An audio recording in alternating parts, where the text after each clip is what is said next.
सच्ची दस्यो। देस मेरे दे लोको एक गल, रब नू हाजिर नाजिर जान के सच्ची दस्यो। कल राती कश्मीर दे गम विच केड़ा केड़ा भुखा सुता, किन्ने किन्ने पानी नू नहीं हथ भी लाया, किन्ने किन्ने रो रो के सी वक्त लंघाया। सच्ची दस्यो किन्ने सारी रात ही सिर नू सजदे दे विच सुट्टी रखिया, किन्ने हुण तक चाह दा एक भी घुट नहीं चखिया,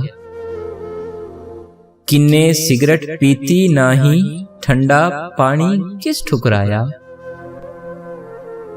किन्ने रो रो वक्त लंघाया, या फिर एवें मेरे वांगू फेसबुक या ट्विटर उत्ते एक अद्धा स्टेटस लाके गल्लीं बातीं डंग टपाया, अपना अपना फर्ज निभाया, अपना अपना फर्ज निभाया।